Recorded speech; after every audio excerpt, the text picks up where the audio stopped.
Bom, pessoal, tudo bem com vocês? Hoje nós vamos estudar proposições lógicas. E vale salientar aqui, ao início de aula, que nós temos aqui dois tipos de preposições. Nós temos a proposição simples e nós temos a proposição composta.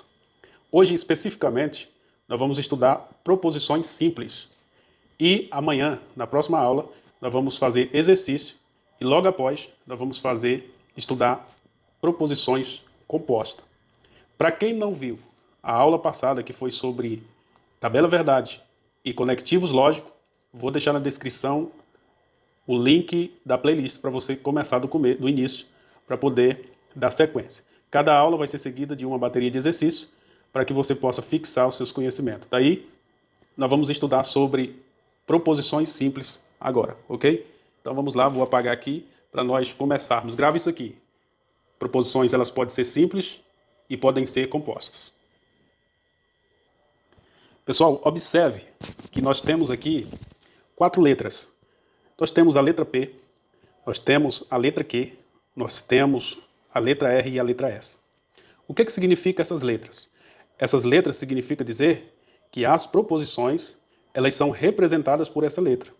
Então, em via de regra, nós temos aqui a proposição P, a proposição Q, a proposição R e a proposição S. Essas letras elas são pegadas do final do alfabeto, né? E nós vamos trabalhar com elas na lógica, no raciocínio lógico. Então, quando a gente pega apenas uma proposição dessa, que é a proposição Q, e a gente coloca ela aqui, a gente dizemos que ela é uma proposição simples. Quando a gente tem mais de uma, ou seja, a P e a Q, a gente temos uma proposição composta, porque a gente tem mais de uma. E se a gente tiver 3 ou 4, no caso P, Q, R e S, ela continua sendo composta. Então aqui nós vamos trabalhar sempre com P, Q, R e S. Beleza?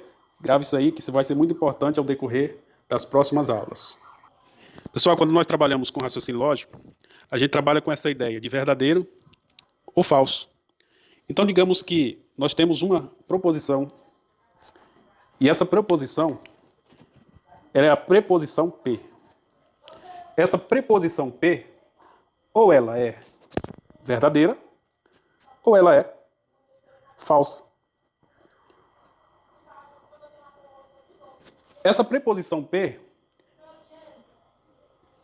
ela só pode ser ou verdadeira ou falsa. Ela nunca pode ser outra coisa além de verdadeiro ou falso.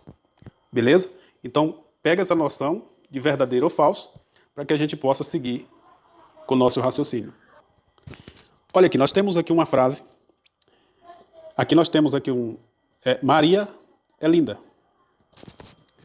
Aqui uma preposição representada pela letra P. E o fato de Maria ser linda, se for verdadeiro, é só verdadeiro. E se não for verdadeiro, só pode ser falso. Então, ou Maria é linda, ou Maria não é linda. Então, se Maria não for linda, Maria só pode não ser linda. Então, isso aqui é uma proposição que ela só pode ou só ser verdadeira ou ela só ser falsa. Ok?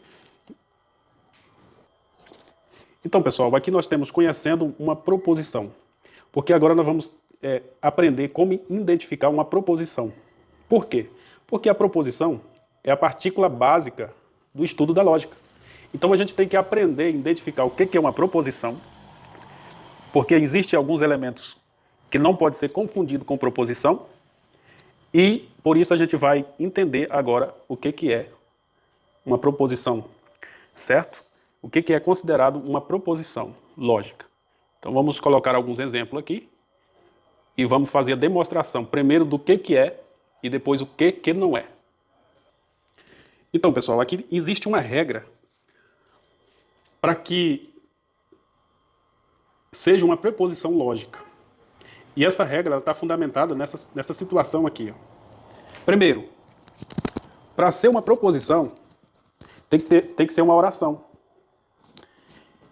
E para ser proposição, além dela ser uma oração, ela tem que ser declarativa e tem que ter um valor lógico. Se ela não tiver um valor lógico, ela não pode ser considerada como uma proposição. Agora você me pergunta, que tipo de oração? Essa oração ela tem que ter um verbo. Por exemplo, José foi à feira. José foi à feira. Quando estou afirmando aqui que José foi à feira, isso aqui é uma oração porque tem um verbo, o verbo de ligação foi, à feira. E ao mesmo tempo que é uma oração, ela também é uma oração declarativa, ou seja, está declarando que José foi à feira. Então, isso aqui pode ser considerado uma proposição lógica.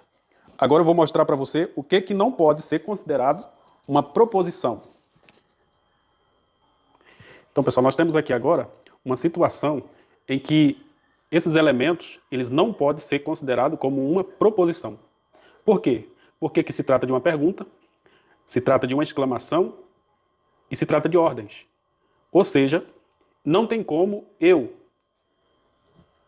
saber deduzir se essa pergunta é verdadeira ou se é falsa. Por exemplo, por que você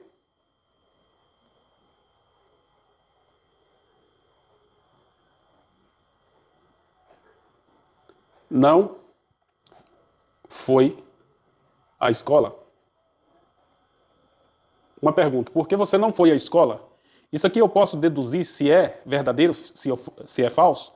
Não tem como eu saber se isso é verdadeiro ou se é falso, porque é uma pergunta, e uma pergunta não pode ser uma proposição verdadeira ou falsa. Então, logo, aqui nós estamos diante de uma sentença aberta, beleza? Então, nós vamos passar para frente. Outro exemplo aqui é exclamação. Por exemplo, uau. Ó, ponto de exclamação, uau. Uma admiração do tipo uau. Eu posso deduzir se isso é verdadeiro ou é falso? Não tem como eu deduzir. Por isso, não pode ser considerado uma proposição. Outro exemplo aqui, um exemplo de ordem. Vai buscar.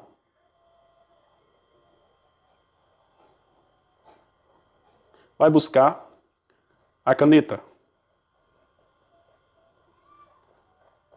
Isso aqui eu não posso deduzir se isso é uma proposição ou se não é, porque aqui é uma ordem. Sendo uma ordem, então não é uma proposição. Ok? Guarda isso aí. Então, galera, nós temos aqui as situações em que não são consideradas proposições. Então, nós temos aqui frases exclamativa. Não é proposição.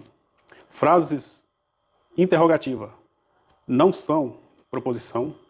Indeterminação, ou seja, sentenças abertas. Aquilo que você não tem o poder de deduzir se é verdadeiro, se é falso, não pode ser proposição.